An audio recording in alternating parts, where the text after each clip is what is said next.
ఉంచండి. అదేవిధంగా ఈరోజు పెళ్లి రోజు జరుపుకుంటున్నటువంటి నాయన చంటిబాబు మందుల కుటుంబాన్ని మీరు దీవించండి, ఆస్వాదించండి నాయన. మరి మధ్యాహ్న కాల సమయంలో జరిగినటువంటి జయశ్రీని బట్టి, అదేవిధంగా ఉమా మహేష్ని బట్టి వందనాలు. బిడ్డలిద్దరికి నాయన మరి మంచి సంబంధాలు కుదిరి వివాహాలు జరగటానికి కూడా మీరు కృప చూపండి. సాయంత్రం పూటంలో కూడా ప్రభా మొదటగా వచ్చి స్థుతులు చెల్లించినటువంటి నాయన మాధవి కుటుంబాన్ని దీవించండి, ఆశీర్వదించండి నాయన. మరి కుమారికి స్వస్థ ఆరోగ్యాలు దయచేయండి, మీ కాపుదలు దయచేయండి. ఆయన పాటల ద్వారా మహిమపరచబడిన వాళ్ళని దీవించండి, ఆశీర్వదించండి ప్రభా. సహాయం చేయండి. వాక్య ధ్యానం చేస్తుండగా మీ ఆత్మ సహాయం నడిపింపు దయచేయండి. ఈరోజు పూట ఏర్పాటు చేసుకున్న సదాను బట్టి మీకు వందనాలు. సదా దీవించండి, ఆశీర్వదించండి. స్వస్థ ఆరోగ్యం దయచేయండి. తను ప్రేమించి ఇచ్చిన బిడ్డలను బట్టి వందనాలు. ఆయన పన్నును దీవించండి, ఆశీర్వదించండి. వేణును దీవించండి. వాళ్ళు జత చేసిన విధానాన్ని బట్టి వందనాలు. వారిని ఫలింపు చేసి ఇచ్చిన కుమార్తెను బట్టి వందనాలు. చిట్టి తల్లి నాయన ఈరోజు పుట్టినరోజు జరుపుకుంటా ఉంది, దీవించండి. ఇలాంటి పుట్టినరోజు అనేకం చేసుకునే సహాయం చేయండి. బిడ్డకు దీర్ఘాయుష్ దయచేయండి. దేవుని దయలో మనుషుల దయలో వద్దులే భాగ్యం దయచేయండి ప్రభా. మరి పండుగ నాయన ఎగ్జామ్స్ రాసి మంచిగా డిగ్రీ కంప్లీట్ చేయడానికి సహాయం చేయండి. బిడ్డకు కూడా మంచి భవిష్యత్తు దయచేయండి. ఆ కుటుంబం రక్షణలో రావడానికి సహాయం చేయండి. మేఘనాన్ని బట్టి వందనాలు. ఆయన ఇంటర్ సెకండ్ ఇయర్ చదువుతూ ఉంది, కాపుదాలు దయచేయండి. హాస్టల్లో ఉంటా ఉంది, తోడునీడగా ఉండండి. బిడ్డ ఆయన మంచి ర్యాంకుతో పాస్ అవటానికి, నీట్ ఎగ్జామ్ రాసి పాస్ అయిన ఆయన ఎంబీబీఎస్ సీటు తెచ్చుకోవటానికి సహాయం చేయండి. ఈ కూటాలు కుటుంబానికి మేలుకరంగా, దీవెనకరంగా, ఆశీర్వకరంగా ఉంచండి. ఆయన మహిళని స్థిరపరచండి, బలపరచండి. వీరికి మంచి భవిష్యత్తు దయచేయండి. సహోదరికి స్వస్థ ఆరోగ్యం దయచేయండి. అమ్మను కూడా దీవించండి, ఆశీర్వదించండి. ఆయన ఇంకా రావాల్సిన సకాలం నడిపించండి. వచ్చిన అందరినీ దీవించమని యేసు పరిశుద్ధ నామములో అడిగి వేడుకుంటున్నాను తండ్రి.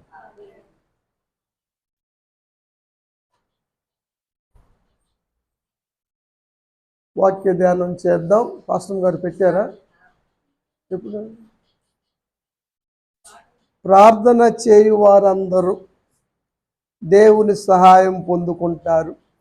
దేవుని నుంచి మనం ఏదైనా పొందాలి అంటే ప్రార్థన ద్వారే పొందగలము అన్న అంశాన్ని ఈరోజు మనం ధ్యానం చేయబోతా ఉన్నాం. ఎబురన్ను ఉదయకాల సమయంలో చెప్పాను. ఎలీఫజు చెప్పిన మాటలు ఉదయం చెప్పాను. ఇంకొక మాట కూడా నేను జ్ఞాపకం చేస్తాను. 22వ అధ్యాయము 22వ వచనము. ఏబు స్నేహితుడైన ఎలీఫజు కాదు, 22:27. నీవు దేవునికి ప్రార్థన చేయగా దేవుడు నీ మనవి ఆలకించును, నీ మొక్కుబళ్ళు నువ్వు చెల్లించెదవు. నీవు దేనినైనా యోచన చేయగా అది నీకు స్థిరపరచబడును. ఈ మాట ఎలీఫజు ఏబుతో చెబుతా ఉన్నాడు. నువ్వు దేవునికి ప్రార్థన చేస్తే దేవుడు ఆలకిస్తాడు. నువ్వు చేసిన ప్రార్థన దేవుడు నెరవేరుస్తాడు. అప్పుడు నువ్వు మొక్కున్న మొక్కుబళ్ళు నువ్వు చెల్లిస్తావు. నువ్వు దేన్నైనా ఆలోచన చేసావు అనుకో, నేను కోరుకున్నావు అనుకో, దాన్ని కూడా దేవుడు నెరవేరుస్తాడు, స్థిరపరుస్తాడు అని ప్రోత్సాహకరమైన మాటలు చెప్పినట్లుగా మనం చూస్తూ ఉన్నాం. కాబట్టి ప్రార్థన అన్నది చాలా ప్రాముఖ్యమైనది. ప్రార్థన వల్లే మనం ఏదైనా పొందుకుంటాం. ప్రార్థన చేయని వారు పొందుకోలేరు. ప్రార్థన చేసిన వాళ్ళు మాత్రమే పొందుకోగలుగుతారు అన్న మాటను, వాక్యాన్ని ఈరోజు మనం చూస్తూ ఉన్నాం. యేసు ప్రభువు వారు కూడా పొందుకునే మార్గాన్ని గురించి చెప్పాడు కదా. మత్తయి సువార్త 7వ అధ్యాయం 7వ వచనం.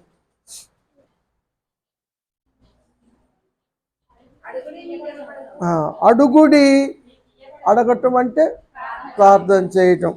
అడిగితే తప్పనిసరిగా దేవుడిస్తానని వాగ్దానం చేశాడు, చెప్పాడు. అడిగిన ప్రతివాడు పొందుకుంటాడు. మరి అడగనోడు సంగతి ఏంటి? వాడు పొందుకోలేడు కదా. సామెత, అడగందే అమ్మే అన్నం పెట్టదని.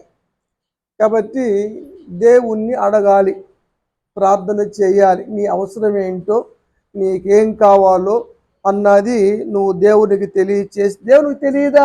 తెలుసు, అయినా అడగాలి. మనకు తెలియదా ఫీజులు కట్టాలని పిల్లలకి? మనకు పిల్లకి చేయాల్సిన సంగతి తెలుసు కదా, అయినా వాళ్ళు అడుగుతానే ఉంటారు. అది మనం కూడా దేవుణ్ణి అదే విధంగా అడగటం ద్వారా దేవుడు అడుగుతాడు. దేవుణ్ణి అడగటానికి మానవునికి ఏం అవసరాలు ఉన్నాయి అంటారు అమ్మా? మానవుని యోగక్షేమాలు, ఆయుష్ ఆరోగ్యాలు, ఉన్నతి భవిష్యత్తు, ఇంకేంటి ఏమ్మా, జ్ఞాన వివేకాలు, సమస్తము కూడా దేవుని వశంలో ఉన్నాయి. దేవుడు ఇవ్వాలంటే వాటిని అడగాలి. కాబట్టి ఈరోజు ఫోటో ఏర్పాటు చేసుకున్న వారి పక్షంగా, పెళ్లి రోజు చేసుకున్న వారి పక్షంగా, వచ్చిన వారి పక్షంగా కొన్ని దేవుణ్ణి ప్రత్యేకంగా అడగబోతున్నాం. దేవుడు వాటిని మనందరికి అనుగ్రహించునుగాక. మొదటిది ఆయుష్ ఆరోగ్యాలు. ఇవి అందరికీ కావాలి కదా. కూటం ఏర్పాటు చేసుకున్న వాళ్ళకి కావాలి, పెళ్లి రోజు జరుపుకున్న వాళ్ళకి కావాలి, వచ్చిన మనందరికీ కావాలి. చెబుతున్నా, నాకు కావాలి. కానీ ఇవన్నీ కావాలి అంటే ఏమి చేయాలి అన్న భక్తులు ఏం చేశారు, బైబుల్ ఏం తెలియజేస్తా ఉంది, బైబుల్లో భక్తులు ఎవరు ఆయుష్ ఆరోగ్యాలు పొందుకున్నారు అన్నది మనం పరిశీలిస్తే, ధ్యానం చేస్తే, అది కీర్తన గ్రంథం 21వ అధ్యాయము 4వ వచనములో దావీదు ప్రార్థన చేశాడు. దేని గురించి? ఆయుష్ ఇమ్మని ప్రార్థన చేశాడు కదా. కాబట్టి ఆయుష్ కావాల్సి అనుకున్న వాళ్ళు ఎంతమంది ఉన్నారు? దేవునికి స్తోత్రం కలుగును గాక. కానీ మీరందరూ చేయవలసిన పని ప్రార్థన చేయటం. మీ కోపం వచ్చినప్పుడు తీసుకెళ్ళాలి ప్రభు అంటాం, మరి ఏదైనా పకేషన్ వస్తేనేమో ఆయుష్ కావాలంటాం. అలా కాదు, ఎప్పుడైనా సరే తప్పనిసరిగా ఆయుష్ గురించి దేవుణ్ణి అడగాలి, ప్రార్థన చేయాలి. అప్పుడు దేవుడు ఏం చేస్తాడు? సదాకాలం నిలిసే దీర్ఘాయుష్ ఇస్తాడు. ఈరోజు ప్రార్థన చేస్తున్న మనందరికీ దేవుడు దీర్ఘాయుష్ దయచేయును గాక. కూటం ఏర్పరచుకున్న సదా కుటుంబానికి, పెళ్లి రోజు జరుపుకున్నటువంటి చంటిబాబు కుటుంబానికి కూడా దేవుడు దీర్ఘాయుష్ను దయచేయును గాక. హిజ్కియా జీవితంలో కూడా ఆయుష్ కొరకు, ఆరోగ్యం కొరకు ఏమి చేశాడు? కన్నీరు విడిచి ప్రార్థన చేశాడు. దేవుడు అన్నాడు, నువ్వు కన్నీరు విడుచుట చూశాను, నీ ప్రార్థన అంగీకరించాను, నిన్ను బాగు చేసి 15 సంవత్సరాలు ఆయుష్ పొడిగిస్తానన్నాడు. ఆయుష్ పొడిగే మార్గం ఏమిటంటే ప్రార్థనే. కాబట్టి ఆరోగ్యం కావాలన్నా ప్రార్థనే. కాబట్టి ప్రార్థన చేద్దామండి. ఈరోజు కూటం ఏర్పాటు చేసుకున్న సదా కుటుంబానికి, ఈరోజు పెళ్లి రోజు జరుపుకున్నటువంటి మరి చంటిబాబు కుటుంబానికి, వచ్చిన మనందరికి కూడా ఆయుష్ ఆరోగ్యాలు కలుగునట్లుగా ప్రార్థన చేద్దాం. ప్రార్థన చేయటం ద్వారా దేవుడు ఇస్తాడా? ఏమైనా డౌట్ ఉందా? పక్కా నిశ్చయం కదా. Very good. తప్పనిసరిగా దేవుడిస్తాడని పరిశుద్ధ గ్రంథంలో మనం చూస్తూ ఉన్నాం. కాబట్టి అడిగితే తప్పనిసరిగా దేవుడిస్తాడు. అడిగి పొందుకున్న వారు ఉన్నారు. అయితే దీర్ఘాయుష్ గురించి ఇంకొక ఆలోచన కూడా నేను చేస్తూ ఉన్నాను, చెబుతూ ఉన్నాను. ప్రేరేపణ వస్తూ ఉంది. దీర్ఘాయుష్ ప్రార్థనేనా, ఇంకేమైనా కావాలా అంటే వాక్యము తెలియచేస్తున్నమాట. ఎందుకంటే ఆ వేలో ఆలోచిస్తున్నాం కాబట్టి దీన్ని కూడా టచ్ చేసుకొని వెళ్దాం. సామెతల గ్రంథం 10వ అధ్యాయము 27వ వచనం, యెహోవా యందు భయభక్తులు కలిగి ఉంటే దీర్ఘాయుష్ కలుగుతుంది. దేవునికి స్తోత్రం. ఏముండాలమ్మా దీర్ఘాయుష్కి? ప్రార్థన చేసుకోవాలి, భయభక్తులు కలిగి ఉండాలి. అప్పుడు ఏం జరుగుతుంది? దీర్ఘాయుష్ కలుగుతుంది. ఒకవేళ భక్తి తగ్గిందే అనుకో, ఆయుష్ కూడా తక్కువ అవుతుంది. అక్కడే ఉందన్నమాట. అంటే భక్తి పెరుగుతూ ఉంటే ఆయుష్ పెరుగుతుంది, భక్తి తగ్గుతూ ఉంటే ఆయుష్ తగ్గుతుంది. అంటే ఆయుష్ తగ్గటము పెరగటం అన్నది దేని మీద ఆధారపడి ఉంది? భక్తి జీవితం మీద. భక్తిగా ఉంటారంటారా? కోరుకోవడంలో తప్పు లేదు, అందరం కోరుకుంటాం, ఇందులో తప్పేం కాదు. కానీ ఇలా ప్రార్థన చేయగలరా, భక్తిగా ఉండగలరా అన్నది కదా చెబుతారు కదా, షరతులు వర్తిస్తాయి, కండిషన్ అప్లై. ఇంగ్లీష్ మీడియం వాళ్ళు కదా ఎక్కువ. సరే, ఆ విషయాన్ని మీరు గమనించాలని మరొకసారి నేను జ్ఞాపకం చేస్తూ ఉన్నాను. ఇంకేమైనా మార్గం ఉందా అంటే ఇంకో మార్గం కూడా ఉంది. అదేమిటంటే, ఎవరైతే తల్లిదండ్రులను సన్మానిస్తారో వారికి దీర్ఘాయుషు కలుగుతుంది, మేలులు కూడా కలుగుతాయి. ఎఫెసీ పత్రిక కొత్త నిబంధనలో దీర్ఘాయుషు గురించి చెప్పబడిన మాటల్లో ఇదే శ్రేష్టమైన మాట, గొప్ప మాట ఉన్న మాట. నీకు మేలు కలుగునట్లు నీ తండ్రిని తల్లిని సన్మానించుము, అప్పుడు భూమి మీద నువ్వు దీర్ఘాయుష్మంతుడు అవుతావు.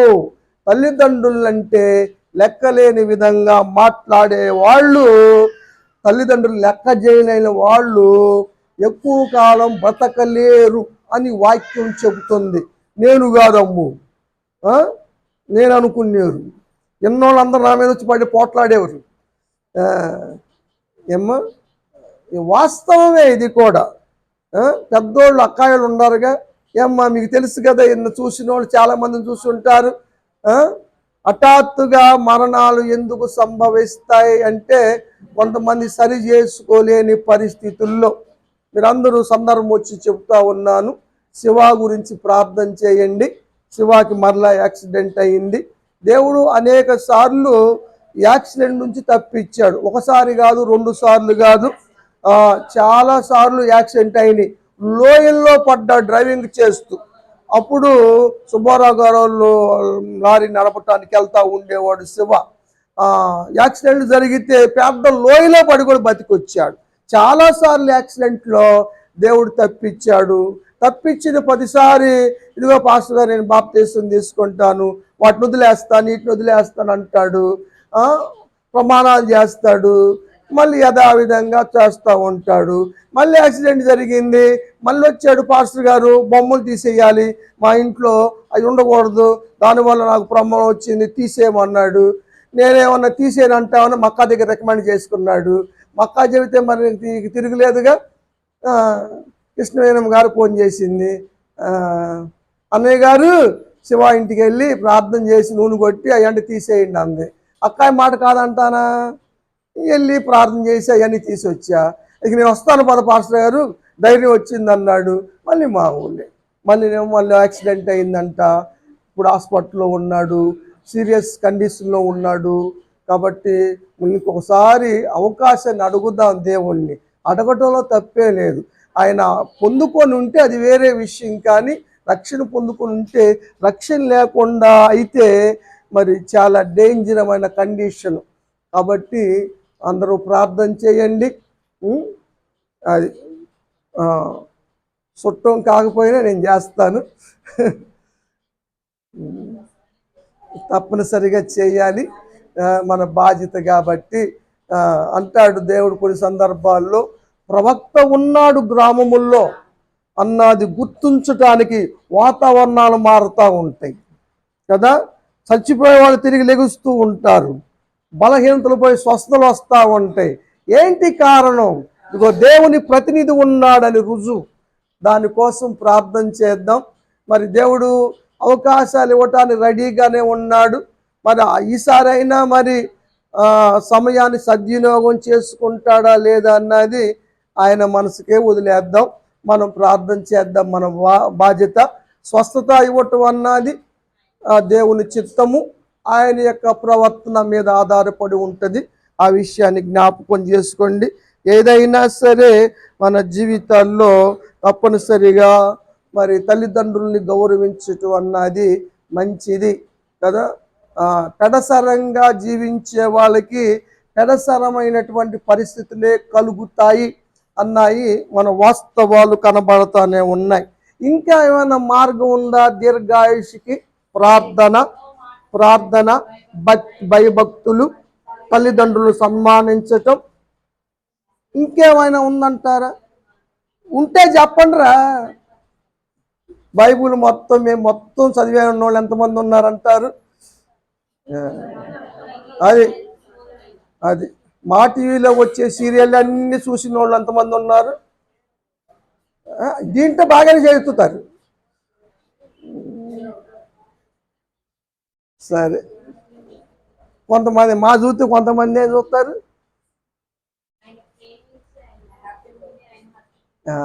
ఈ మాట మీకు హింట్ ఇస్తా.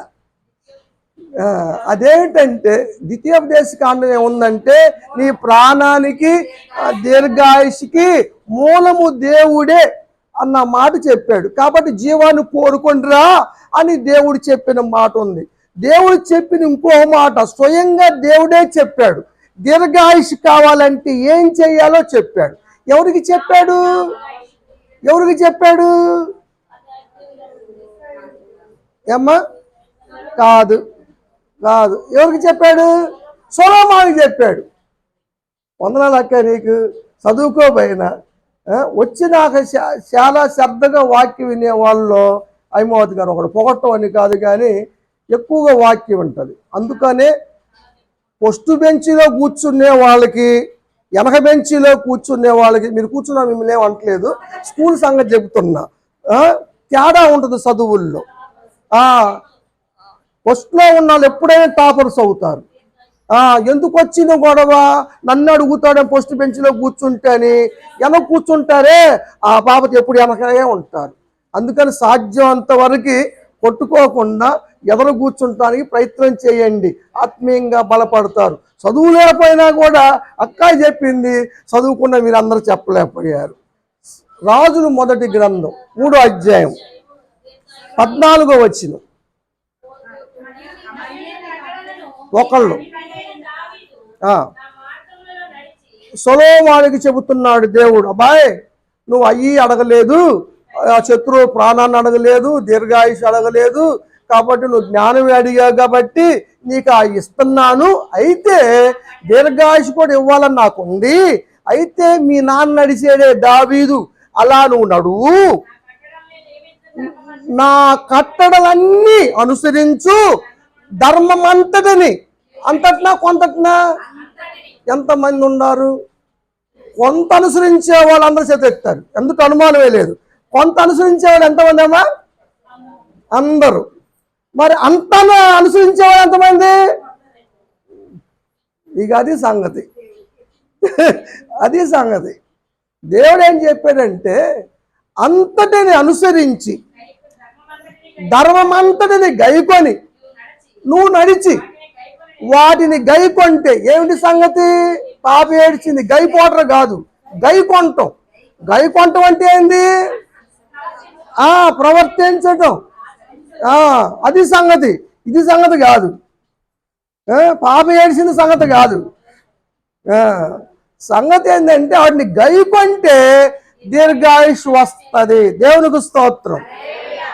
దీర్ఘాయుష్ వచ్చే మార్గాలు చెబుతున్నా. కోటి ఏర్పడుకున్న సదా కుటుంబానికైనా, పెళ్లి రోజు జరుపుకున్న నీళ్ళకైనా, వచ్చిన మనందరికైనా దీర్ఘాయుష్ కలిగే మార్గము దేవుడు మనకు రాసి పెట్టాడు. నీకు కావాలా? ఇదిగో ఈ విధంగా నడువు, ఈ విధంగా నేర్చుకో, ఈ విధంగా చెయ్యి, నేను దీర్ఘాయుష్ ఇస్తాను. మాట తప్పుతాడు దేవుడు? వాగ్దానం చేసిన వాడు నమ్మదగిన వాడు కాదా? నమ్మదగిన వాడు, ఎంతైనా నమ్మదగిన వాడు. కాబట్టి మనందరికీ దీర్ఘాయుష్ ఇచ్చును గాక. చెప్పిన ప్రకారంగా మీరు నడుచుకుంటే దేవుని స్తోత్రం. షరతులు వర్తించును పాపలారా, అది మర్చిపోవద్దమ్మా. అది విషయం. సొలొమోనుకి దేవుడు మళ్ళీ దీర్ఘాయుష్లో తర్వాత చెప్తాను. ఈ సొలొమోను గురించి అనుకుంటున్నాం కాబట్టి సొలొమోను దేవుణ్ణి అడిగాడు, జ్ఞానము కావాలని అడిగాడు. జ్ఞానం ఎవరిస్తారు? ఉదయకాల సమయంలో కొంత చెప్పాను. యెహోవాయే జ్ఞానం ఇచ్చువాడు. కాబట్టి కూటమి ఏర్పాటు చేసుకున్నటువంటి మేఘనాకైనా మరి పండుకైనా దేవుడే జ్ఞానం ఇచ్చును గాక. అక్కడ పోస్ట్ గ్రాడ్యుయేట్ చేస్తున్నటువంటి అబ్బాయి మహిళకి కూడా దేవుడే కావలసిన జ్ఞానం ఇచ్చునుగాక, దాంట్లో విజయాల్ని చేకూర్చునుగాక. రాగశ్రీకైనా అబ్బాయి నవనీష్కైనా దేవుడే జ్ఞానం ఇచ్చునుగాక. మన సంఘ బిడ్డలందరికి కూడా జ్ఞానం ఇచ్చునుగాక. ఇచ్చాడా ఇవ్వలేదా? తలకాయ ఒకటివే, నా చేతులు తేలేదా? అది హల్లెలూయా. నిజంగా సంఘంలో చేరిన ప్రతి ఒక్కరూ డిగ్రీలు చేశారు, పీజీలు చేశారు, బ్యాంకు మేనేజర్లు అయ్యారు, విదేశాల్లో ఉన్నారు. నేను వచ్చిన 22 సంవత్సరాల్లో ఎంతమంది, నేను చాలా అప్పుడు వచ్చినప్పుడు చదువుకుంటున్నారు పిల్లలు, 7th క్లాస్ కాడ నుంచి 7th ఉన్నారు పిల్లలందరూ. వీళ్ళందరూ కూడా పాస్ అవ్వటమే కదా, ఫస్ట్ క్లాస్లో పాస్ అయ్యి డిగ్రీలు పాస్ అయ్యి బ్యాంకు మేనేజర్లు అయ్యారు, విదేశాలు అమెరికా వెళ్ళారు, కెనడా వెళ్ళారు, కువైట్ వెళ్ళారు, కెనడా వెళ్ళారు, ఇంకా ఏం అబ్బాయి కెనడా కదా, చాలా దేశాలు వెళ్ళారు కదా. అందరు ఇంజనీర్లు అయ్యారు. దేవుడి జ్ఞానం ఇచ్చాడు లేదంటారా? ఇప్పుడు వీళ్ళకి ఇస్తాడు లేదంటారా? మరి ఆమెనని చెప్పండి రా, మీ పిల్లల సల్లకుండా అన్నీ అడుక్కోవాల్సి వస్తుంది. మిమ్మల్ని అడగండిరా అంటే మధ్యవర్తికి నన్ను అడిగిస్తారేరా? సరే మంచిది. జ్ఞానం కావాలి, తగిన జ్ఞానం కావాలని సొలొమోను అడిగాడు. 2వ దినవృత్తాంతముల గ్రంథం 1వ అధ్యాయం 10వ వచనం. ఈ గొప్ప జనానికి న్యాయం తీర్చటానికి ఎవరున్నారు? నాకు తగిన జ్ఞానము లేదు, నేను బాలుణ్ణి. కార్యాలు చక్కపరచాలి కాబట్టి దానికి తగిన జ్ఞానం కావాలి. కార్యాలు చక్కపరచడం మామూలు, అందరూ లెక్క పెట్టాలి, తనిఖీలు చేయాలి. రాజుగారు అంటే ఎంత కావాలి? కాబట్టి నాకు తగిన జ్ఞానం కదా. అది 10th క్లాస్ వాడికి 7th క్లాస్ జ్ఞానం వాడికి సరిపోయిద్దా? 10th వాడికి ఏమ్మా ఇంటర్మీడియట్ జ్ఞానం వాడికి సరిపోయిద్దా? ఎక్కువైద్ది. కాబట్టి తగిన జ్ఞానమే. ఏ తరగతిలో చదివితే ఆ తరగతికి కావాల్సిన జ్ఞానం అడగండి. ఓరకు అడగటం కాదు, క్లారిటీ ఉండాలి. క్లారిటీ మిస్ అవ్వమాకండి. ఏది కావాలని అన్నా మంచిది, పర్టికులర్గా అడిగింది నాకు అబ్బాయే కావాలి అని, ఎవరు ఒకళ్ళు ఇన్ని అంటాను, తర్వాత అమ్మాయి వచ్చాయని దేవుడు అంటూ ముందేమో ఏదో పుడితే చాలే అనుకోవటం, వచ్చినాకేమో అబ్బాయిదే బాగుండేది. ఒక ప్రెగ్నెన్సీ గురించి ప్రార్థన చేయమంది, చేశా. 9 నెలలు అయినాయి. ఇక అంటుంది అయ్యగారు ఈసారి అమ్మాయి వద్దు, నాకు అబ్బాయి కావాలంటుంది, ఇప్పుడు నుంచి చేయండి అంటుంది. ఏందిరా మన ఎవరు పుట్టిన చాలు అన్నావు కదా అమ్మాయి నువ్వు అంటేను. అప్పుడు అనిపించింది, ఇప్పుడు నాకు అబ్బాయి కావాలనిపిస్తుంది. ఇప్పుడు మార్చడం మీ దేవుడు ఏమ్మా? ఏం కానీ అమ్మా భలే అడుగుతున్నారు, మేధావులు అయిపోయారు. కాబట్టి ఉదయకాల సమయం చెప్పాను, ఆశీర్వాదాలు అన్నాయి మారుతూ ఉంటాయి. వయసు మారుతూ ఉంటే ఆశీర్వాదాల పరిధి కూడా మారుతూ ఉంటుంది. వయసుకు తగ్గట్టుగా అడగాలి. చిన్నపిల్లవాడికి పెళ్లి గురించి ఆశీర్వాదం అడుగుతావా నువ్వు? మా అబ్బాయి సంబంధంగా నన్ను అడుగుతావా? అడగాలా. కాబట్టి వయసును బట్టి పిల్లలనేమి పెద్దలనేమి ఆయన ఆశీర్వదిస్తాడు. కానీ ఏ ఆశీర్వాదం కావాలి నీ బిడ్డకి అది అడుగు. ఎన్నాళ్ళున్నా పరగడిపోయినా ఇక మళ్ళీ మొదలే. సరే, కాబట్టి దేవుడు తప్పనిసరిగా ఇస్తాడు అన్నాడు 12వ వచనంలో. కాబట్టి అంటే ఇటుకరాలు బట్టి లాంటిదా? దేవుడి నెంబర్ పక్కన ఉంది. హలో చెప్పండి, నేను వాక్యం చెప్తున్నాను సార్, చర్చిలో ఉన్నాను. సరే, ప్రేమ ప్రభా లారీని జ్ఞాపకం చేసుకోండి. లోడ్ చేసుకుని వెళ్తా ఉన్నారు, రాయగడ వెళ్తా ఉన్నారు. తోడునేడుగా ఉండండి, క్షేమంగా వెళ్తానికి సహాయం చేయండి. అల్లోడు మంచిగా అవటానికి, కిరాలు మంచిగా రావడానికి సహాయం చేయండి. డ్రైవర్ గారు కేంద్ర గారికి క్షేమంగా వచ్చే భాగ్యం దయచేయమని యేసు పరిశుద్ధ నామమున అడిగి వేడుకున్నాను తండ్రి. ఆమేన్. వందనాలండి.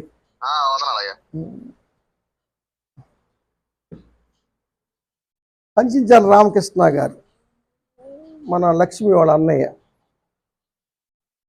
వాళ్ళు బండి డ్రైవర్. వాళ్ళ పాస్టర్ గారు అందకపోతే నాకు చెప్తారనమాట. సరే, మంచిది.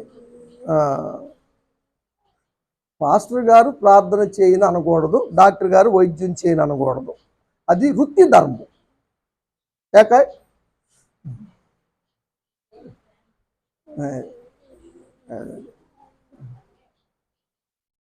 సరే, మంచిది. కాబట్టి అంటే ఏం బట్టి అడిగావు, కాబట్టి జ్ఞానము వివేకనం నీకు ఇయ్యబడును. ఎంత ఇచ్చాడు? శక్యముగానంతా ఇచ్చాడు. కాబట్టి 1000 కీర్తనలు రాసేశాడు, 3000 సామెతలు చెప్పేశాడు. 1005 కీర్తనలు కదా రాసించింది. జంతు శాస్త్రాన్ని రాశాడు, వృక్ష శాస్త్రాన్ని రాశాడు. 1005 కీర్తనలు, 3000 సామెతలు, ఇవన్నీ రాసేశాడు. ఎలా రాయగలిగాడు? జ్ఞానం. బాలును అన్నాడు, దేవుడు ఇచ్చాడు. కాబట్టి దేవుడు అతి జ్ఞానం ఇస్తే మహేష్ కూడా ఇప్పుడు చదువుతున్న కోర్సులో విజయాన్ని పొందుకుంటాడు. ఆ విధంగా దేవుడు జయమిచ్చును గాక. మేఘనాకు కూడా ఇంటర్ సెకండ్ ఇయర్లో విజయాన్ని చేకూర్చి నీటిలో కూడా విజయాన్ని చేకూర్చును గాక. దానికి తగిన జ్ఞానాన్ని దేవుడు ఆ బిడ్డకి ఇచ్చును గాక. పండుగ డిగ్రీకి కావాల్సిన జ్ఞానాన్ని దేవుడు ఇచ్చును గాక. రాగశ్రీ ఫస్ట్ ఇయర్ పాస్ అవడానికి కావాల్సిన జ్ఞానం దేవుడు ఇచ్చును గాక. దేవుడు ఇస్తాడు, జ్ఞానము దేవుడిస్తాడు. ఇప్పుడు సమస్య ఏంటంటే విద్యార్థులకేనా జ్ఞానము అన్నది ఒక ప్రశ్న. అవును, స్త్రీలకు కావాలా వద్దా? సామెతల గ్రంథం 14వ అధ్యాయం 1వ వచనం, జ్ఞానవంతురాలు తన ఇల్లు కట్టుకొనును. అమ్మాయి మంజులకి దేవుడు ఇల్లు కట్టుకునే పని ఇచ్చాడు. అంటే టాపీ పని కాదు, టాపీ పని కాదు. ఇంట్లో కుటుంబం ఎవరు తత్వాలు ఎలాంటివి, ఎప్పుడు మామగారికి ఏం అవసరం అయ్యిద్ది, మరి అందరి కదా. కొంచెం పులి లాంటి మామయ్య గారు లాంటి వాళ్ళు ఉంటారు, మెతక లాంటి వాళ్ళు ఉంటారు, జారిపోయేవాళ్ళు, సిమెంట్ లేకుండా గట్టుకు తీసుకునే వాళ్ళు, అలిగేవాళ్ళు ఉంటారు. అన్నిటితో కూడా గట్టి వంగని రాడ్లు లాంటి వాళ్ళు ఉంటారు. అందరినీ కలుపుకొని మరి అవన్నీ వద్దా? అవి ఉంటేనే ఇల్లు నిలబడితే గట్టిగా ఉంటుంది. అవన్నీ ఉండాల్సిందే. సిమెంట్ వద్దా? రాళ్ళు వద్దా? ఇనుము వద్దా? అన్నీ కావాలి. అన్నీ కలిసి కట్టుకోవటంలోనే జ్ఞానము గృహిణికి కావాలి. అట్టి జ్ఞానాన్ని దేవుడు ఎంతవరకు ఇచ్చాడు. రాబో జీవితంలో కూడా అమ్మాయి మంజులాకి దేవుడు ఇచ్చును గాక. ఏంది పాస్టర్ గారు ఎప్పుడు ఆడవాళ్ళ పక్షపాతం అనుకుంటున్నారు? వాళ్ళకొద్దా? పురుషులకు వద్దా? పురుషులకు కూడా జ్ఞానం కావాలి, సంధిపాపకు కూడా జ్ఞానం కావాలి. ఎందుకంటే పెళ్లి కూడా జ్ఞానం. పేతురు మొదటి పత్రిక 3వ అధ్యాయం ఏమ్మా,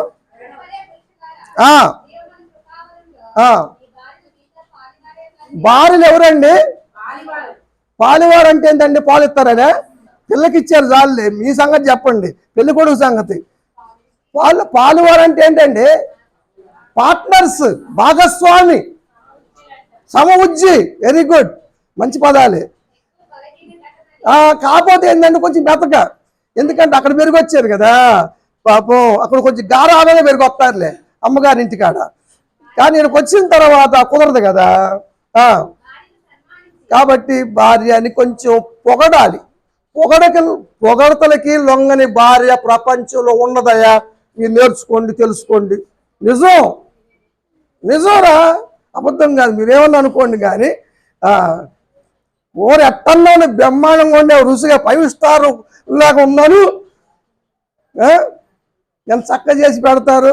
మనమేమో లేకపోతుంటే వాళ్ళు గమ్మత్ తెలుసా, వడ్డించినాక అడుగుతారు కూర ఎట్టుంది, కూర ఎట్టుందని అడుగుతారు. ఉప్పు ఎక్కువైంది అనుకున్నా. మరి ఇటు మరి ఇన్ని సంవత్సరాలు 16 సంవత్సరాలు మా అమ్మ ఎవరిని పెట్టిందా? ఆ? ఆ, ఏందమ్మా? ఆ, ఇప్పుడు మిమ్మల్ని అడగటానికి లేదు నీకు, అయిపోయింది, అమ్మ పని అయిపోయింది.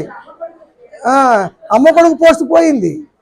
ఆ, అందుకని ఇలాంటి వాళ్ళు ఉంటారని అక్కడ ఏమనంటే తల్లిని విడిచి భార్యను అత్తుకొను అన్నారు. అమ్మ మనం ఏకశరీరం కాదు, భార్య మనము ఏకశరీరం. అమ్మా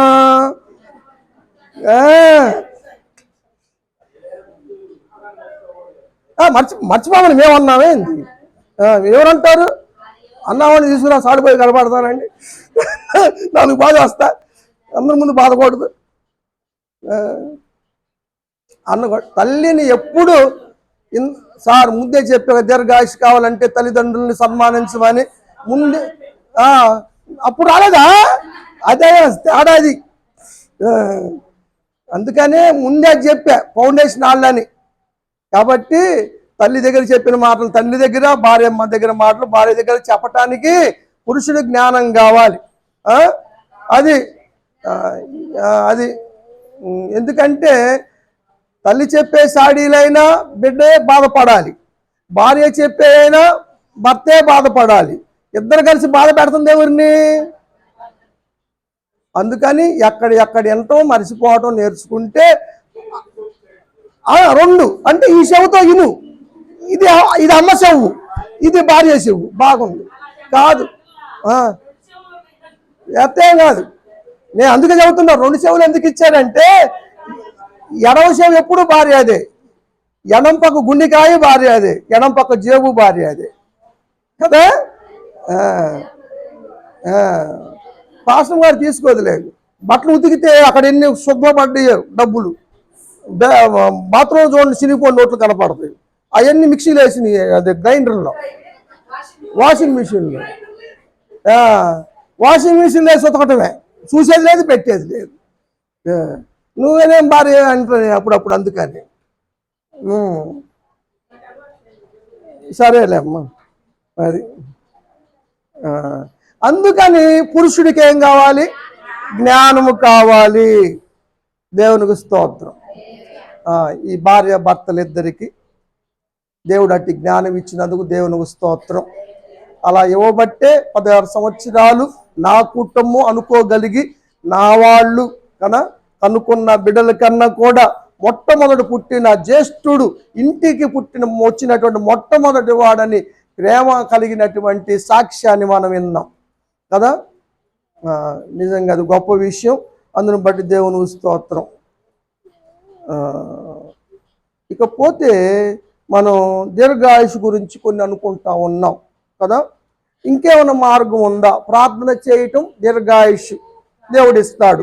భయభక్తులు కలిగి ఉంటే దీర్ఘాయుష్ ఇస్తాడు. తల్లిదండ్రులు సన్మానిస్తే దీర్ఘాయుష్ ఇస్తాడు. ఆయన మాటలు కట్టడలు గైకొంటే దీర్ఘాయుష్ ఇస్తాడు. ఇంకేమైనా ఉన్నవా వాక్యంలో ఇంకేమైనా ఉన్నవా?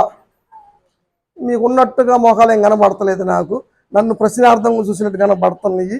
సామెతల గ్రంథం 3వ అధ్యాయం ఏమ్మా, 1వ వచనం నుంచి 2వ వచనం.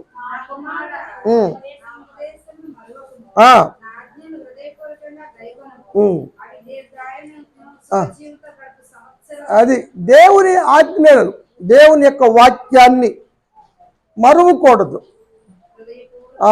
హృదయపూర్వకంగా గైకొంటే దీర్ఘాయుషు కలగాలనుకున్న వాళ్ళు ఇవి పాటిస్తే తప్పనిసరిగా దీర్ఘాయుష్మంతులుగా ఉంటారు. మన బిడ్డలు దీర్ఘాయుషులుగా ఉండాలంటే వీటిని అవలంబింప చేయండి తల్లులు తండ్రులు. దేవుడు తప్పనిసరిగా తదాస్తు అంటాడు, ఆమెను అంటాం మనం. అది సంస్కృత పదం, ఇది గ్రీకు పదం, అంతే తేడా. కాబట్టి అలా చేస్తే బిడ్డలు దీర్ఘాయుష్మంతులుగా ఉంటారు. ఇంకా ప్రార్థన గురించి మనం ఇంకొకటి కూడా ఉంది. సర్వ శరీరానికి ఆరోగ్యం కూడా ఇచ్చేది వాక్యమే. 4వ అధ్యాయం 12వ వచనం సామెతల గ్రంథం. అదేరా 22 సర్వ శరీరానికి ఆరోగ్యమునిచ్చును. కాబట్టి వాక్యం చదవండి. అది తిండికైతే 3 పూట్లు. మరి ఇది శరీరం ఎదుగుదల. ఆత్మ ఎదుగుదలకి ఆహారం వాక్యమే. మరి వాక్యం కూడా భుజించండి. ఏజ్గేల్తో అన్నాడు, గ్రంథం ఇచ్చి ఇది భుజించు అన్నాడు. నోటికి అట్టుంది, తేనెలాగుంది కదా, మధురంగా ఉంటుంది. కాబట్టి అందుకు ఉప్పు కారాలు ఉండవు మనకి వాక్యంలో. మన మాటలే ఉప్పు. కాబట్టి తప్పనిసరిగా ఆ విధంగా ఉండవలసిందిగా నేను కోరుతా ఉన్నాను. ఇంకా మనం చూడాలంటే ప్రార్థన ద్వారా కలిగే వాటిల్లో క్షేమస్థితి కూడా ఉంది. 72వ కీర్తన 15వ వచనం.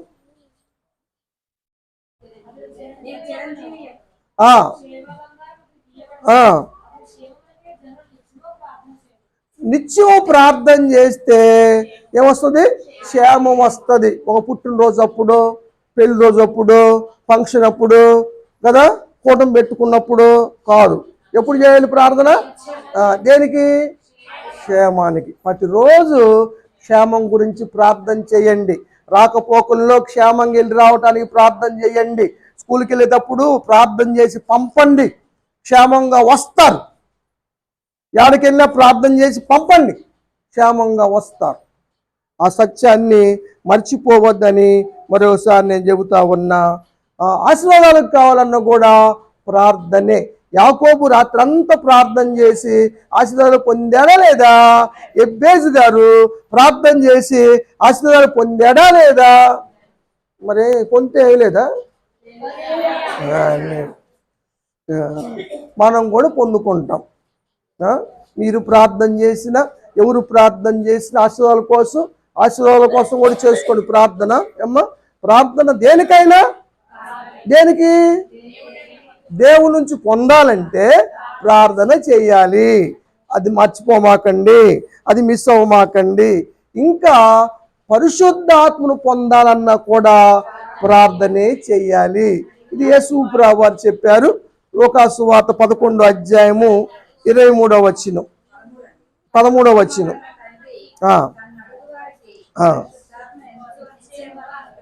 తండ్రిని అడిగితే పరిశుద్ధాత్మను నిత్యముగా ఇస్తాడు. యేసు ప్రభువుని అడిగితే ఇవిడా తండ్రిని అడగాల? ఎందుకని ఇక్కడ యేసు ప్రభువు అలా చెప్పాడు? తండ్రిని అడిగితే పరిశుద్ధాత్మను నిత్యముగా ఇస్తాడు అని ఎందుకని చెప్పాడు? చెప్పాలి ఎవరన్నా? కాదమ్మా, పరిశుద్ధాత్మ కావాలంటే తండ్రిని అడిగితే ఆయన నిత్యముగా ఇస్తాడు అన్నాడు. ఏంటి? నరుడుగా ఉన్నాడనే? ఇంకా కాదు, పరిశుద్ధాత్మను గురించి వాగ్దానం చేసింది తండ్రి, అందుకని అడగాలి. అదేనమ్మా, పరిశుద్ధాత్మ గురించిన వాగ్దానం చేసింది ఎవరు? తండ్రి. లూకాసు వార్తలో ఒక మాట చెబుతాను, 24వ అధ్యాయం 49వ వచనం. నా తండ్రి వాగ్దానం చేసింది, పంపేదెవరు? యేసయ్య. వాగ్దానం చేసింది ఎవరు? తండ్రి. పంపేదెవరిని? పరిశుద్ధాత్మ. కదా, దైవత్వం అంటే తిత్వం. తండ్రే వాగ్దానం చేశాడు, పంపించేదేమో ఆయన. కాబట్టి మీరు పైనుంచి శక్తి పొందుకునే వరకు ఇక్కడ వేచి ఉండండి, కనిపెట్టండి అని చెప్పాడు యేసు ప్రభువు వారు. అందుకని వారు మేడగదిలో చేరి ప్రార్థన చేస్తున్నారు ఎడతెక్క. దేనికోసం? పరిశుద్ధాత్ముని కోసం. ప్రార్థన చేస్తే పరిశుద్ధాత్ముడు దిగొచ్చాడా? దిగొచ్చాడు. వారందరూ పరిశుద్ధాత్మతో నింపబడ్డారు. యేసు ప్రభువు చెప్పాడు కదా, పైన శక్తి పొందుకుంటారని. వారు నింపబడ్డారు. దేవునికి స్తోత్రం. ఈ విషయాన్ని ఆత్మ నింపబడిన తర్వాత పేతురు గారు ఒక మాట చెప్పాడు. ఏం చెప్పాడు పేతురు గారు? నాకు చెప్పాలి ఇప్పుడు మీరు.